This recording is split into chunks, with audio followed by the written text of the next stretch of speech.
আর আপনার অরূপ বিশ্বাস, সুজিত বোস কেন বাইরে আছে? আপনি আগে অরূপ বিশ্বাসকে গ্রেপ্তার করুন। এটা যেটা হচ্ছে ইয়াং জেনারেশনের সঙ্গে, এর ফলাফল কিন্তু খারাপ হবে।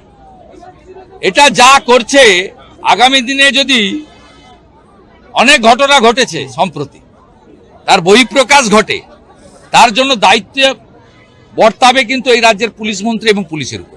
মমতা পাশে দাঁড়িয়ে বলতো ওকে দিয়ে, উনি তো বাংলা বোঝেন না, উনাকে দিয়ে আর্জেন্টিনিয়ান ভাষায় লিখে দিত খেলা হবে, যেটা পাশ থেকে বলা তো খেলা হবে, উল্টো খেলা হয়ে গেছে। উপরে একজন আছে ভগবান, তার মার। আমরা এই জেলাতে হিন্দু ভোট নিয়েই 46% ভোট পেয়ে 16টার মধ্যে 15টা বিধানসভা, 2টো লোকসভা জিতেছি। পশ্চিমবঙ্গের হিন্দুরা যদি পূর্ব মেদিনীপুরের হিন্দুদের ফলো করেন, তাহলে পশ্চিমবঙ্গেও একটা সুন্দর রাষ্ট্রবাদী সরকার তৈরি হবে। আপনারা নবান্নতে যাচ্ছেন না কেন? হুমায়ুনের ভাই ইমামদের সঙ্গে মিটিং চলছে, নবান্নতে ক্যামেরা পাঠান। গঙ্গাসাগরের প্রস্তুতি মিটিং এর আগে ইমাম সাহেবদের নিয়ে মিটিং হচ্ছে।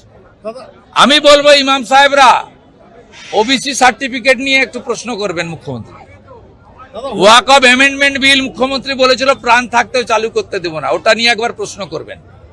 আর প্রশ্ন করবেন আপনাদের ধর্মীয় স্থান তৈরি করতে গিয়ে তৃণমূলের এমএলএ কেন সাসপেন্ড হন। সংখ্যালঘুদের বলি, মোদিজিকে দেখে উন্নয়নের জন্য ভোট দাও। 4 কোটি মুসলমান থাকে উত্তরপ্রদেশে, কারোর কোনো ক্ষতি হয়নি, কেউ ডিটেনশন ক্যাম্পেও যায়নি, কারো ধর্ম আছো, তারপরেও ভোট দেয় না। সেই জন্য তো বলি জাত পাত কি করো বিদায়, হিন্দু হিন্দু ভাই ভাই। পুলিশ তদন্ত করবে না। 20 টাকার বোতল 200 টাকায় বেচেছে, 10 টাকার চিপস 100 টাকায়, সব অরূপ আর সুজিতের লোকেরা। পুলিশ এদের ধরবে নাকি? পুলিশের হাতে তদন্ত রাখা যাবে না, ওই জন্যই হাইকোর্টে গেছে। আপনারা দেখছেন বর্তমান সময়.com।